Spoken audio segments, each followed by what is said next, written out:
Merci Emma. Écoutez, je souhaite pour ma part également remercier tous les intervenants pour ce sujet, on le sait, passionnant. Et on l'a vu, nos intervenants sont tous des passionnés de la forêt. Chacun à son niveau, chacun avec ses responsabilités et son implication dans les réflexions sur la forêt.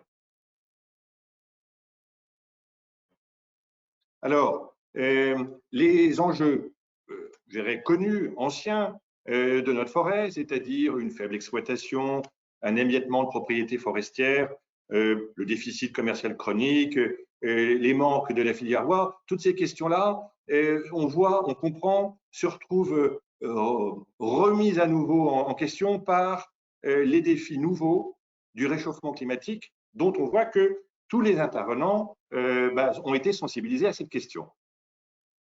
Après l'introduction d'Emmanuel Clerget, mon confrère, sur la notion de propriété et de gestion, Nathalie Breda, pour la part scientifique, après nous avoir indiqué qu'il fallait considérer le réchauffement climatique dans un cadre plus important de changements globaux, a mis en avant les conséquences, notamment des stress hydriques, qui rendent nécessaire l'adaptation de la forêt, des essences, des choix, le renouveau donc de choix des essences forestières. D'ailleurs, ce point a été vu également par Antoine Damécourt. De même sur les méthodes de sylviculture qui vont évoluer, qui ont déjà, nous a-t-on dit, dans le temps évolué, qui vont continuer à évoluer. On constate, de manière très positive, que les scientifiques rendent beaucoup de travaux de recherche.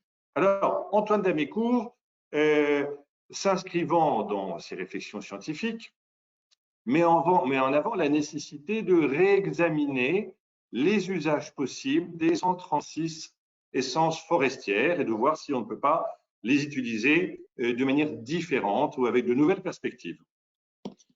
Antoine Damécourt a également insisté sur les usages environnementaux et sociétaux qui sont tous compatibles avec les différentes méthodes de gestion forestière et de manière un peu contre-intuitive, même avec les coupes à blanc.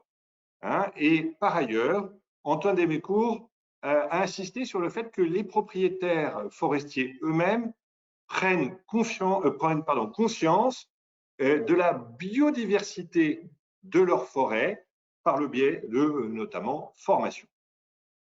Emmanuel Thiénot, mon confrère de Reims, a insisté sur la sous-exploitation, sur les raisons, notamment en raison du morcellement, et Maître Thiénot a évoqué les modalités de regroupement de la propriété et des incitations fiscales. Il nous a également ouvert des horizons vers l'Europe, en indiquant que nous pourrions peut-être avoir des démarches vers nos voisins européens. Enfin, Anne-Catherine Loisier, Madame la sénatrice, a reposé le sujet avec la nécessaire adaptation de la gestion forestière.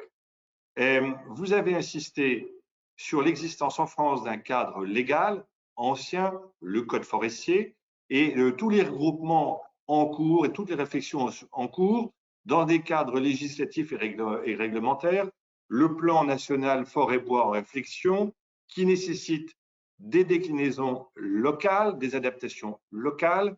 Vous avez insisté, et on le comprend tous, sur la nécessité de gérer les massifs de manière raisonnée, publique, privée. Vous avez insisté sur la notion de défense incendie, des travaux à y réaliser. Et vous nous avez dit, toutefois, qu'il fallait rester prudent sur, je dirais, la grande exploitation, en raison notamment de la nécessaire acceptation par nos concitoyens de ces différentes méthodes de gestion. La multifonctionnalité doit être respectée également et vous nous avez évoqué les possibles indemnités pour les aménités forestières, notamment en faveur des communes. Voilà un petit peu la présentation, la synthèse de ce que j'ai retenu pour ma part de nos intervenants, de manière un peu succincte, je le reconnais. Pour ma part, je reste optimiste pour le futur de la forêt, tant justement je vois des scientifiques, des décideurs économiques, politiques, des exploitants forestiers, des juristes travailler sur ce sujet. Il y a beaucoup de rapports, il y a beaucoup de propositions et les choses ont déjà changé. Mais la forêt, nous le savons, c'est le temps long. La forêt, il n'y a pas de décision rapide. On comprend que planter aujourd'hui un arbre qui va être récolté dans 3 générations, voire 4 générations, ça suppose une réflexion importante. Alors, pour reprendre le plan de Maître Clerget, je voulais vous faire part donc de 2 propositions. L'une a été évoquée par Emmanuel Thienot dans le cadre du renforcement du regroupement de la propriété. Vous savez tous qu'il y a des droits de préférence, des droits de préemption forestiers. Leur mise en œuvre est complexe et donc on a 2 axes de réflexion. Ne faut-il pas réétudier leur organisation générale, peut-être en les regroupant? C'est une première question. Et je sais qu'il y a des discussions sur le fait de savoir si le seuil actuellement fixé à 4 hectares, en règle générale 3 hectares de manière plus particulière, si ce seuil ne doit pas être rehaussé.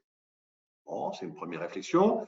Les biens sans maître également font l'objet de réflexion pour, même ont fait l'objet de réflexion pour raccourcir leur délai d'appréhension. Sur le deuxième plan, celui de la gestion, les entreprises forestières ont besoin d'améliorer leurs approvisionnements et le congrès des notaires de 2018 a proposé un outil nouveau, un bail forestier d'une durée de 18 à 99 ans, où le locataire ou le preneur aurait la responsabilité de la gestion durable du code forestier, déchargeant donc ainsi le bailleur de ses obligations légales, lesquelles seraient donc transférées au preneur. Toutefois, le bailleur pourrait conserver les aménités et toutes les questions relatives à la cueillette, éventuellement à la chasse, la promenade, etc.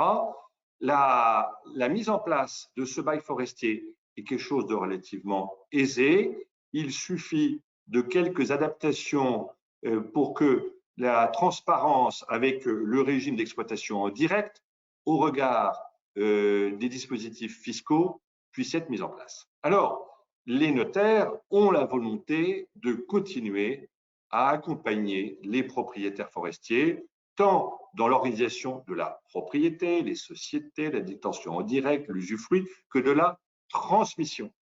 Les notaires participent au regroupement de la forêt parce que la mise en œuvre des droits de préférence et de priorité forestiers est essentiellement réalisée par les études, par nos collaborateurs et par les notaires. Les notaires sont des passionnés également de la forêt et ils sont prêts à se mobiliser pour mettre en place ce bail forestier, outil étonnamment manquant aujourd'hui. Il faut juste un petit coup de pouce des pouvoirs publics pour l'intégrer dans le code forestier. Voilà, encore un grand merci à nos intervenants, un grand merci aux organisateurs du webinaire, merci à tous les participants pour avoir suivi le webinaire jusqu'à sa fin.